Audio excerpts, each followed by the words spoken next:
What's up guys, welcome back to another video. It is me, Trash Salsa. Today, I'm going to be making a new type of video. More of a tutorial, I guess. I'm going to be doing different procedures with different fans and how to do them. So that way you can do them, because I had to learn the hard way. You know, asking people on forums, other stuff, watching videos that didn't describe what they were doing, but they were in the video still. Like if I needed to know how to oil a fan, instead of looking up how to oil a fan, it would be more or less a fan repair video, and it could be like an hour long, and I have to finally just wait and see when it happens. So I want to kind of do all those little procedures and kind of cut them down to their own little videos here. So there's different types of oiling and different ways to oil a fan, so I'll be doing different types of fans that I have. And I'll be starting with a harder one. This is my kelaire, and the reason why I'm doing this one is because this fan's weak to run overnight, and it needs oil because it hasn't been oiled in a long time. And actually, I have never oiled it since I got it. I oiled it when I, worked on it, and then that was it. So it's the first time I actually had to take the fan apart to oil it. So I figured, why not make a little bit of a tutorial out of this? So the first thing I'm going to do is, you're going to need probably 3 things for this type of fan. Now, the fan that I have here is specific. I don't know what fan you have, but the fan I have for this video has a single brace from the back. That's why I'm doing this first with this fan, because the single brace covers the oil hole. So people that are too afraid to get the motor off the brace, I'm going to show you how to do that and show you that it's not actually that bad. And this fan actually does not have oil ports. It uses oil holes, kind of the same thing, but it can be more messy. So, well, not really messy, but if you're really a slob, then yes. Oh, you're oiling the fan on a carpeted surface. That's not, You're not going to make a mess with oil unless you know what you're doing. It's really hard to make a mess with oil unless you over oil the fan. And in that case, you would make a mess inside of the fan, more likely all over the blades rather than on the carpet. I have yet, in all my years of doing this, to make 1 drop of oil land on a carpet of any kind. So, it's pretty rare unless you're a slob. So, be careful what you're doing. Go slow, be careful, and again, you're not going to make a mess on anything on the surface. The fan, all you need to do is all inside the fan, so there is no worries. Okay, so that is that. So the first thing you want to start off with is you're going to need a screwdriver. Alright, and also make sure you have your oil. You can use 3-in-1. It kind of depends on what oil you use for what motor. This is a more bigger motor. It's got a full-size shaft. It's got a Macmillan. Typically, if you have a Macmillan, you're going to want to use 3-in-1. Only in rare cases, like the smaller Fasco motors, are going to take the zoom spout, which is another type of oil. If you just look up zoom spout, it's its own oil. It's not hard to find. But this is 3-in-1 blue can. It needs to be blue, not black, or whatever red. People call it red can, but it's actually black can. It needs to have the blue label, needs to say SAE 20. If you use red can, you are going to ruin your fan. So do not use red can. It needs to be blue can, and it even has a little picture of a fan on the back. So you use this. You don't use WD-40. That I should probably highlight that. Never, ever, ever, ever use WD-40 in a fan unless it's a very extreme, like the bearings are rusted or something ridiculous, which in that case you would just replace the motor. In this case, this fan's fine. We're just using oil. That's all you need is this 3-in-1 blue can or zoom spout. But for this type of motor, I'm going to be using 3-in-1 because that's the preferred oil for this fan. Okay. I don't think I need to really record this part. I'm just going to take the front and the back grill. Typically, you don't need to take the back grill off, but since this fan's complicated, I'm going to be doing both. Make sure you have something for your screws. I have a little fidget spinner container. I don't need the fidget spinner. So I'm just going to use this to hold my screws. So I'll be back when the grills are off. Okay, that part is now done. If your cord runs through the back grill and you can't get it to come out, don't even worry. As long as it's just nearby, it's fine. You don't need to, have it 10 feet away or anything. And like I said, make sure your screws are somewhere because you don't want to lose these. It can be a pain. Okay, now we're going to get our blades off. Now, different fans have different ways of getting their blades off, and if you have metal blades, it's going to be more of a pain. You're going to need an Allen wrench, and there's a little set screw on the side, and if you've already done that and you still can't get your metal blades off because they use a different type of glue, then I will put 2 of my videos in the description of how I did it. I don't have a tutorial yet for that, but at least it might help you. At least I can tell you what I did, but I can't really show it because I haven't made a tutorial yet. So if you have metal blades and you can't get them off because let's say you just bought the fan dirty and you're going to clean it and the blades are stuck on there from 40 years of whatever, I have a method to get them off, but sadly I can't show it in this video. So if you have a Lakewood or a fan that looks like that, or probably that, you can probably just pull the blades off. For a fan like this, or like a green Lasco Galaxy fan from the 70s, you're gonna have to do something else, which is go to the front, and right on the middle where the shaft is, you see there's a little clip on there. I hate these things. They're the worst thing in the world.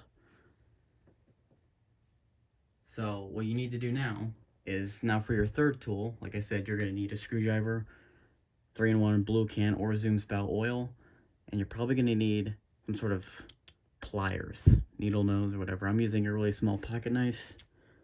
This works wonders for everything, but, you know, yeah. So now what I'm going to do is on the front of my fan, again, if your fan doesn't have a clip, you can probably just pull it off, and I'll show how to do that in a second. But for me, I'm going to rotate it upwards. We're going to zoom in. Kind of hard to tell, so I got a flashlight, always prepared. You can see there's 3 little notches if I move the blade far enough. 3 notches. I just need to squeeze those 2 together, and it'll just slide off. Do not lose this. If you lose this, you're going to have a bad time. Now, some fans don't need this, so I don't want to say that 100%. My green Galaxy had one. I took it off, and it's still off. It's been off since I got the fan, and it works fine. But a fan like this, the difference is with my Galaxy is the front of the blades here covers the shaft, so the blades don't slide backwards or forwards. On this fan, it's all open, so I can push these blades back further if I wanted to. I don't want to do that, and I don't want the fan to do that when it's running. So for this fan, yes, you need to put the clip back on. Now, if your blades are stuck on, because now I guess I'm in the position if you have like a P53 2nd gen or 1st gen, I'm actually going to lay the fan down. Now be careful, if your fan has an open back shaft where you can see the shaft or a little metal circle on the back, you probably don't want to lay your fan down on carpet if there's oil in there. Mine's covered. There's nothing here to get on the carpet, so I can lay it down. I'm going to lay the fan down, such as that. You can do this method. Thumbs are on top, fingers are underneath the side of the blade, not through the blade, because you'll get hurt. Pull up. If that doesn't work, lay the fan down on its front, like this. Whoops. And you can push only on this back, like the lining of the blade here, and not anything else. And don't stick your finger in there because that's not going to end well. Just like 2 hands like this and push down. And you can see it comes off. In rare cases, I do have to stand on the corners of the cabinet and pull it off with all my strength. It's dangerous, but it does work, and it risks the safety of the fan and yourself, so I wouldn't recommend it. But in emergency cases, yes, I have done that before. And it works every time, no errors yet. Alright, now this is the oiling part. But before I'm going to oil the front, I'm going to take the motor off the brace and I'm going to oil the back first. Because if I oil the front, I'm going to be handling the motor and you don't want to slip and fall and drop it.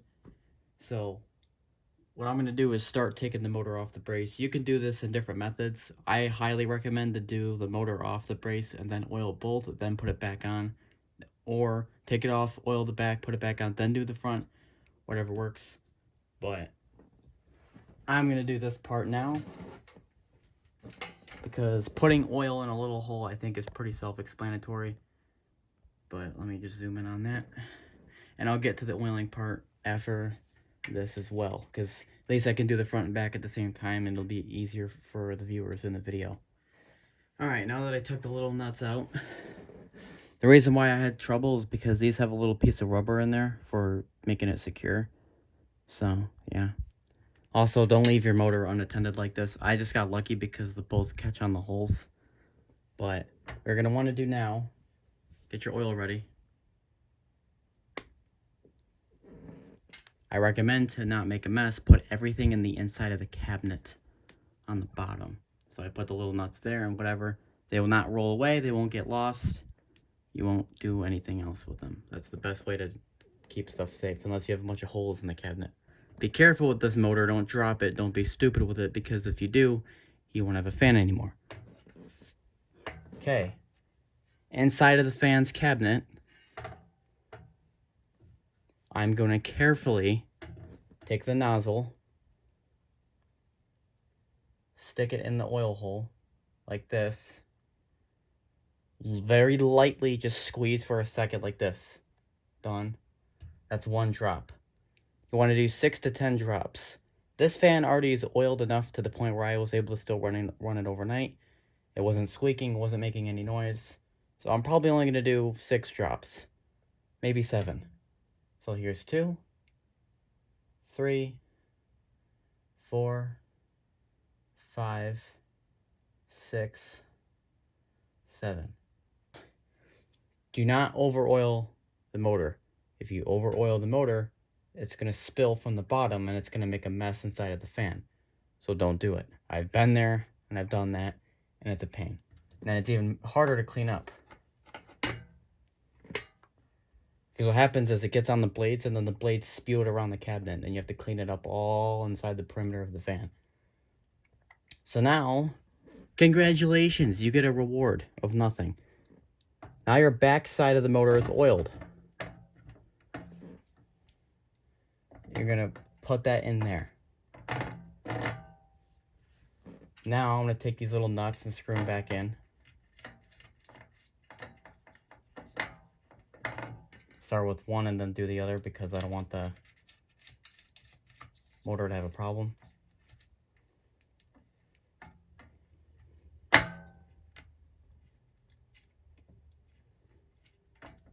Just get it on there good enough.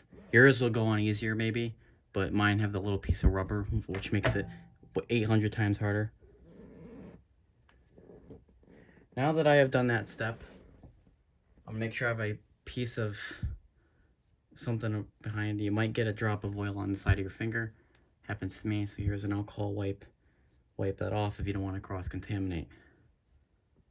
Okay. Now, I can tighten those later. Not a big deal. Now we're going to turn this around. If you have to take a wire cover out, you're going to probably want to put it back in. So let me zoom out.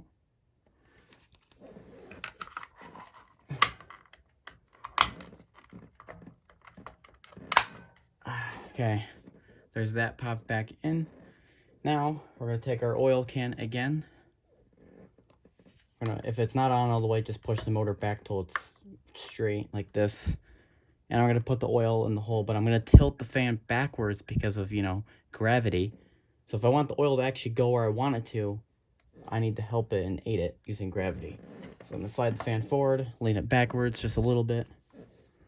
You can also oil in the shaft too, but I recommend doing both. If you don't have an oil port or an oil hole, just use the shaft. But if you have a port or a hole, do both.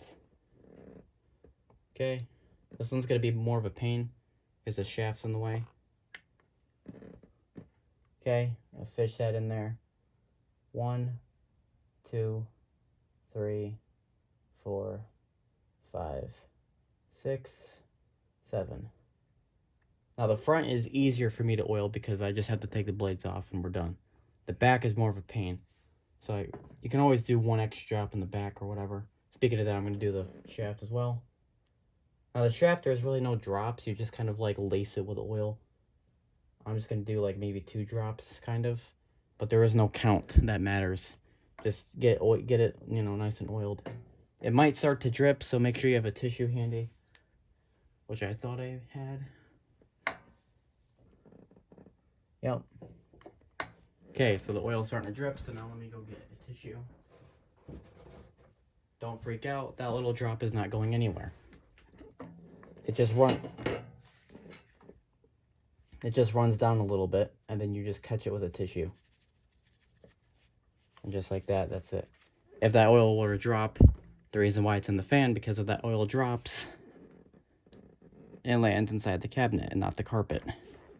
Because people always say, oh, make sure you do it in the garage or do it in your basement. Don't make a mess on your carpet.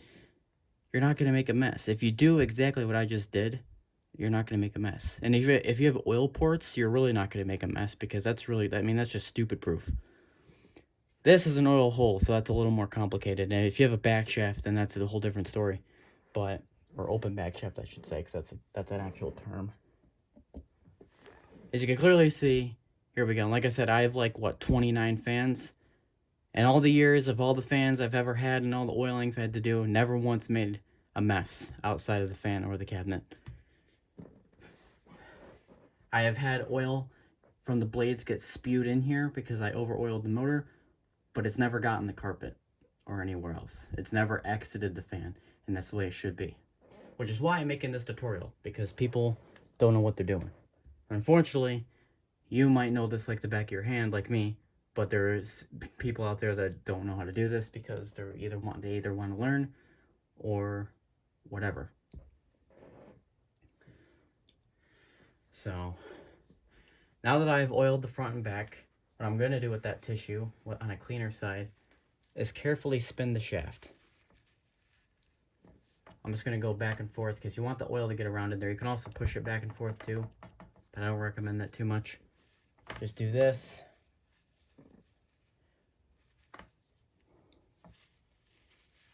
You don't need to test run it or do anything obnoxious. The motor is fine. As long as you didn't take the motor apart and do something stupid with the windings, you're okay. And you can see, just by turning it around a little bit, just to get the oil around in there so that way it's not all piling up at the bottom. Now, since I used the oil holes, it's going to take a few hours for you to see the difference. It's not going to be 100% instant unless your motor is dry. So this fan might still have kind of a crappy spin down, but maybe later tonight the spin down might get better. So it just depends. It depends on how long the oil takes around to get around the motor or around the bearings. It varies on the fans and how much wicks they have left or the motor that they have. It varies. This fan, it should take probably a few hours, maybe even an overnighting. But I plan to run this overnight, so if it's running, it should go faster. But if your fan's dry, don't run it. Wait until it feels good and it's smooth, because otherwise it'll burn the motor out. Obviously, this fan's not dry; it just needs a little bit more oil because it's running low. Kind of like a car that runs on gas, right? And it's like getting near the E, and you want to fill it up before it gets to the E. This is like near the E, right, or the empty. That's what that stands for. This is near empty, but it's not 100% empty yet, so I'm going to refill it, right? Just look at it like that. Okay, now for me, I'm not going to put the blades on yet, because since this motor has a weird nut system, I have to go do that, and then I'll put the blades on. Alright, they're nice and tight on there. I ended up using a bigger thing of pocket knives that I remembered I had, so that made it a lot faster. Should have done that in the beginning. It literally took me like probably 30 seconds to get both on there. Alright, now we're going to do the blades again. So we're going to move this back to the front, get my blades. Now, the shaft and the blades have a little D shape on them. See? A little flat spot on the shaft. They call it the D shape because that's so that little flat part on there prevents the blades from spinning by themselves on the shaft, which causes, heat and problems. So you can see that flat spot really good there. Now, your blade set's more than likely going to have that on the inside of the blades to, correspond. My blades just use that little tightening thing, so they don't have a D shape, but you probably might. So just line that up. If you have metal blades, it doesn't matter, but make sure where the little nut goes, that the nut does line up with the flat spot. Alright, now that that's done for you, but for me, I have to do this. Alright, so what I'm going to do is put those on there. I'm going to zoom out on this so we can see what we're doing here.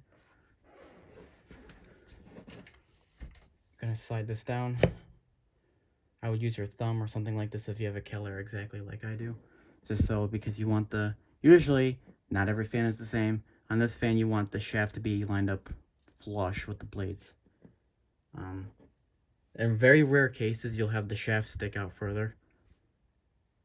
Like on the Super Electric back there, or my Vornado. But, oh yeah, and by the way, this applies to box fans. So if you're trying to do this on a desk fan and it doesn't work, you probably should not mix things, you know, whatever. Okay, now I'm going to do the hardest part for the operation, in my opinion, which you probably don't have to deal with. It's this little ring. If this is on the inside of your blades, don't touch it. It's okay. If it's on the outside, then that's what you have to do, like I'm doing right now, because this can be a huge pain. I mean, it's hard to believe this little ring of metal can cause so much crap. It's not even funny. Actually, I'm going to be smart, and I'm going to use these big, chunky ones. I got to somehow line that up on there without it flying off and killing me. So you have to squeeze this thing. You have to squeeze it really, really, really tight. And you have to line it up at the same time. And you don't want it to fly off the pliers either and kill someone, because that could not be safe. Okay, let's try that. That looks okay.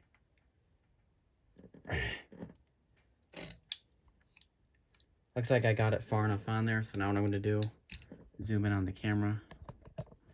Where's my flashlight? Get my flashlight. I'm going to prop it up on this little... I'm actually going to use this. There, so now you can see what I'm doing.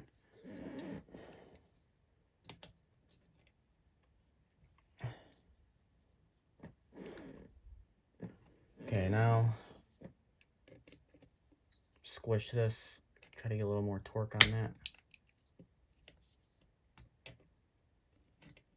Stop moving.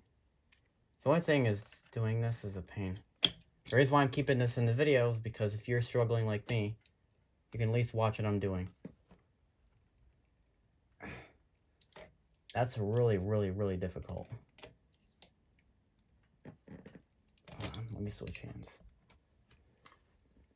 That's gonna fly off. Make sure you hold it too, if you think it's gonna come off, because you don't want to hurt someone or yourself on accident. See? Look at this thing. What a wretched piece of metal. What a bad design. And these are not even needed. That's the funniest part. You don't even need these stupid things. There's better alternatives to keep a plastic blade on the shaft. Like a D shape.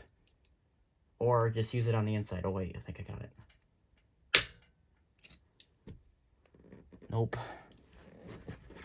Yeah, see, this is difficult. You can also reverse engineer it. You can just put this on before the blades, but then the blades are going to be a pain to get on there.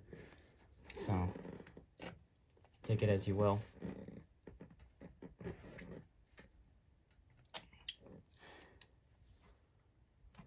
Another reason why I have to do this is because my Galaxy, like the Galaxy has the D shape, this doesn't have a D shape, so this metal definitely needs to be on here.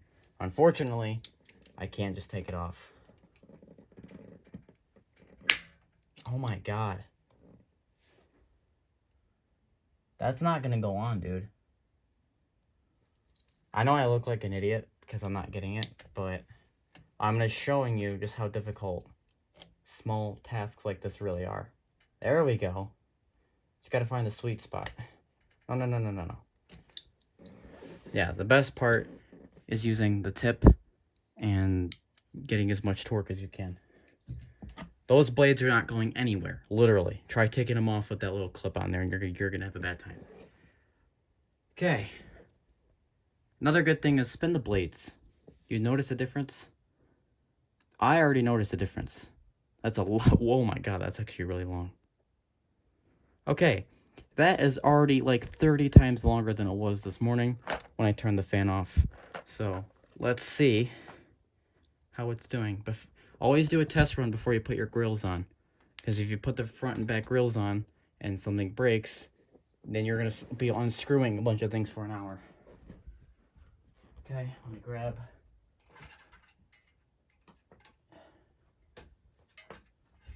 it over here. My hands are all like ruined now from that pliers. All right, and here we go on high. There it is.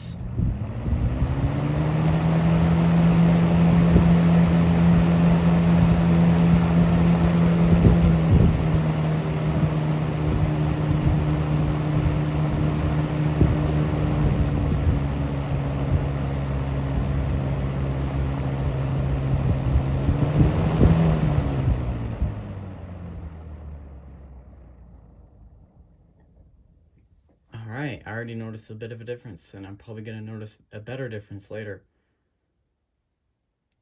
Make sure you check and inspect everything. Make sure you put your wire cover back on. Make sure your motor is tight on the brace, and make sure your clip's on there, unless your blades don't use one, which they more than likely don't.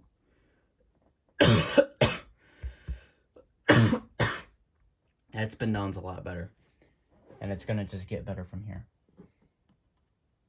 Yeah, you can see all the damage on here from all the times I had to take the stupid metal thing off. I really wish I had an alternative. You know what would be nice? If they put like a hole through the blade and then a hole through the shaft and then comes out on the other side, and then you just put like a little bobby pin or something in there, because it would do the same thing and actually be more effective. But whatever. Alright, and that is basically it. I'm not going to record anything else, because if you don't know how to put the grills on, then you probably shouldn't be doing this. So, yeah. So just put your front and back grills on. Make sure you still have your screws, screwdriver, and if you made a mess, like if your fingers got oil all over the fan, then make sure you clean up, because that's just gross. No one wants to turn on a sticky, yucky fan. So, if you guys enjoyed this video, I will see you guys in the next one.